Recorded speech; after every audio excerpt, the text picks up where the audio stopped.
Hey, good day everybody, and welcome back to the Air Warfare Group. Thanks for stopping by. This is Juice, and today I am going to share a little bit about my history as it relates to air refueling and DCS World. That is currently one of our surveys, one of our polls that we have up right now is what your thoughts are. I'll put a link to that poll into the description in our community tab for you guys, as well as a few other links that might be helpful for AAR and stuff like that. So this video is about my trip, my first deployment to Operation Southern Watch in 1995. This was about 3 or 4 years after Saddam Hussein had been kicked out of Kuwait, and basically I was there as part of the 98th Air Refueling Squadron. That was my unit for 2 years, and my job was all of the life-saving equipment and life-saving training or emergency procedures training and everything needed to sustain the air crews for KC-135. Now the KC-135 is an air refueling / cargo airplane. It has a huge cargo deck. It can carry rollers and all kinds of stuff. So it's an air mobility command tanker. So it can actually, we can go and fight anywhere and take all our gear with us and all our troops with us in the airplane and do our mission. And that's what we ended up doing. We went from Spokane, Washington over to Mildenhall, and then Mildenhall to Kuwait, Bahrain, or Kuwait, and then eventually to Saudi Arabia, Riyadh. So this was back in 1995, and I was not a mission crew member. I was a mission PAX, and I was able to go on about 8 different flights during a 3-month deployment. A couple of those were at nighttime, and the nighttime ones are pretty cool, but they're kind of semi-boring. Not a lot to see. You're doing it in the dark. Not really good for pictures, especially, this was in the day before cell phones and digital cameras. And I'd have to say this is a great time right now to remind everybody that all these photos are taken by me with either my box camera, which was a disposable panoramic camera, or my 35mm Minolta camera that I bought in Japan when I was stationed at Kadena. And again, another good point here is Air Warfare Group takes pride in only using photos. If we're going to use real world photos or even screenshots from DCS, they're all pictures that we have taken as a group, or if you see Tyro's videos, if you see Takeda's videos, anything that we use is proprietary ours. You guys are welcome to share it, use it. If you want to get a copy of it, you can contact me on Discord. The link to the Tactical DCS Discord, where we hang out sometimes, is down there in the bottom of the description. So go down there if you want a picture of any of these aircraft or any of these photos, even clean copies without the text over them. I can send you those. So this is a selfie I took of myself, and I'm sitting in the jump seat right now, turning around.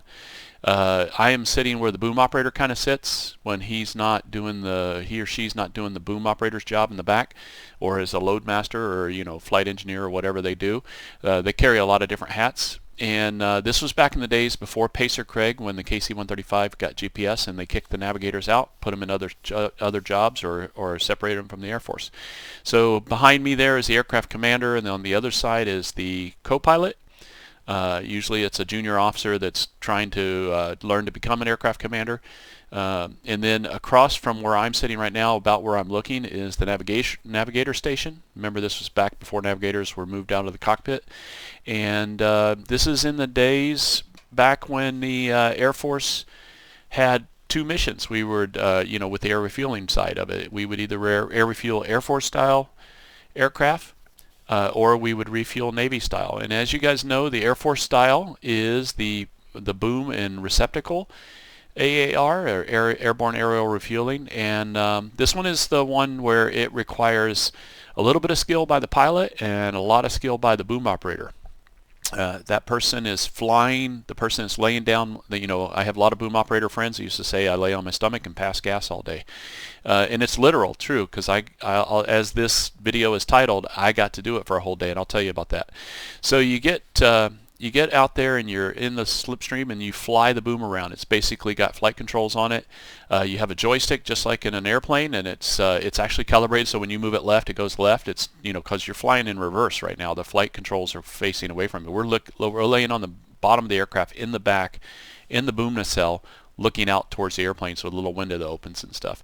As a matter of fact, that's a good plug for DCS. Needs to get it so that when the boom comes down and the lights come on, or the drogues start coming out for the air refueling in DCS, they need to modify the KC-135 so it opens up the little boom window in there, because that is covered during flight, and then during air refueling that opens up so that the boom operator can see outside, or anybody that's back there with him. So on these missions, you know, here's the probe and drogue, as they call it. This is me actually flying it around to get the feel for it, see how it flies around and everything.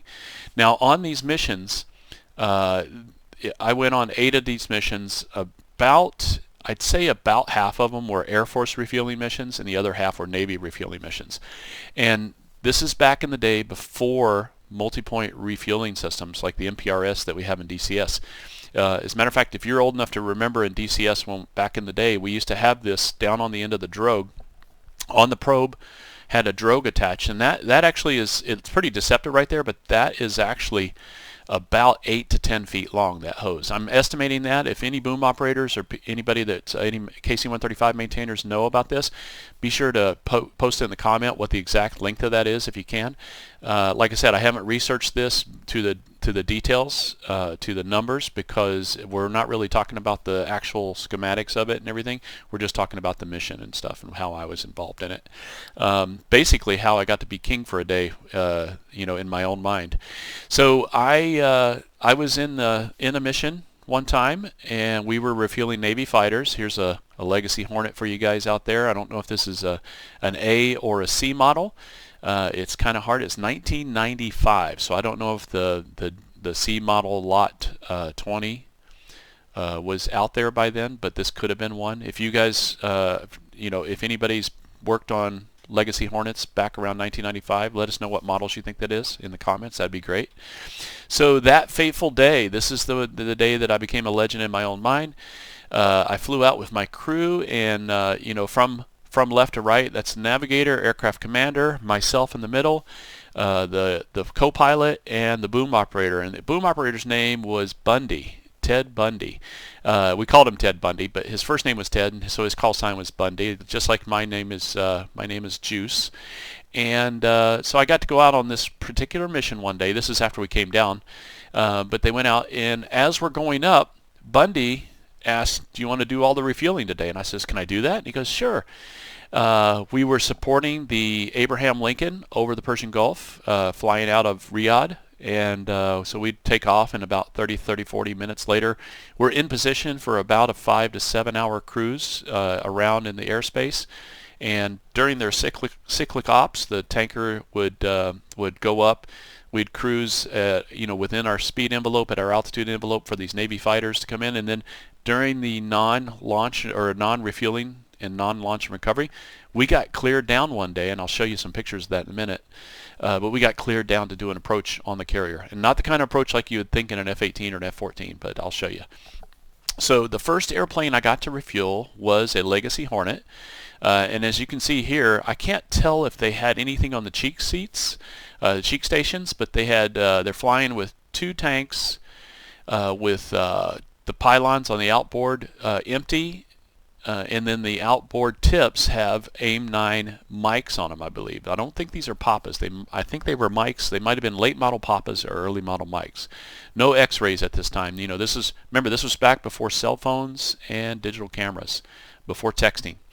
And so that's why these pictures are probably pretty grainy right now. This was done with my 35mm Minolta camera, probably shooting 200 ASA film. And this is another picture on another mission where I'm this is the same mission, but a different lighting angle with a different set of Hornets. So I've got other Hornets coming up. Again, they've got AIM-9s on the wingtips, and you can't really see if there's anything down there on the cheek right now in that lower picture. The Lex is probably blocking too much of the aircraft on the right, the one that's actually taking fuel. So what these guys would do is the skill. The boom operator flies it down there and just leaves it, and then the boom operator, who was right beside me the whole time, had his hands in a position where he could do the quick disconnect and raise the boom and pull the hose back, or pull the hose back and raise the boom and retract everything if we needed to do a breakaway. And so there was at no time was there anything unsafe. It was almost like I was a boom operator in training with a boom operator instructor over my shoulder, standing. He was in the side where I normally would be taking pictures. I was in the chin cup, we call it, the padded chin cup, and I was laying down doing the job. It was pretty cool, which is pretty easy because all I do is fly it down there and leave it, and then he's just there in case, you know, he showed me how to do the disconnect and how to do the pull back in. So it wasn't pretty hard. I didn't really have to do anything except maybe steer the boom around if you know, keep it centered on the aircraft. So the next aircraft I got to refuel was an F-14 Tomcat, and I believe this is a B. It might have been a D. Now remember, this is 1995, and it was spring through summer of 95. I think it was like March to July that we were out there. So if you guys were out on the Abraham Lincoln, the CVN 72, in March through in the summer of 1995, put a comment in there. I think somebody has said that they were on the boat during that, and let me know if you remember the day that a KC-135 was cleared down to do an 1,000 foot of beam and 1,000 feet AGL, because we did it, and our boom operator and I went back, and he was waving the boom up and down that day.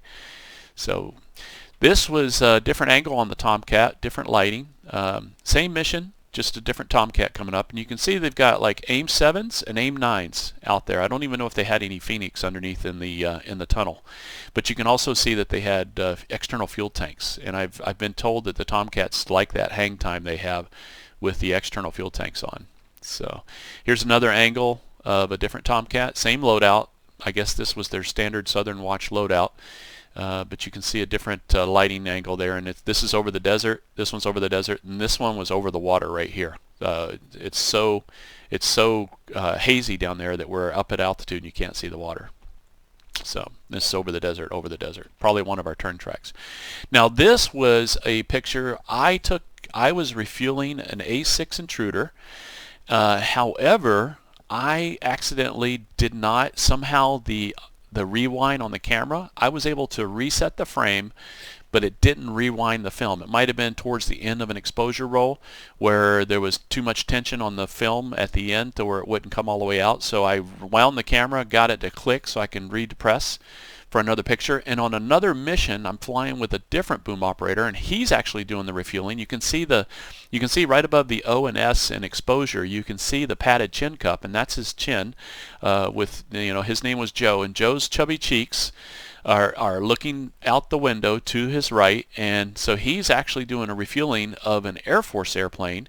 However, the picture before that was double exposed over was me refueling an A6, and so I have this double exposure, which I have a nice 8x10 of this framed and matted on my wall in my Air Force office. Really cool stuff. It was just one of those accidental magical moments and stuff. So I mentioned that we got cleared down to the Abraham Lincoln, and again, it wasn't a traditional approach. There's no way a KC-135 is going to land on that deck, even in an emergency. But we might bail out with our parachutes and drop down close to it so somebody can come pick us up. But we were actually cleared during a non-air refueling block down to 1,000 AGL and 1,000 a beam. So we did our first pass. We actually did 2 passes, and I had the co-pilot slide his seat forward, and I crouched in between the navigator station and the co-pilot seat and got my camera right up against the glass there. This was with the box camera, so I've cropped this out a little bit. This was, I mean, when you look at this in the regular picture, the ship looks really small because it's a really big panoramic, you know, disposable Kodak camera. So I used a little bit of the panoramic stuff out there, and I also used a little bit of the wet film 35mm stuff.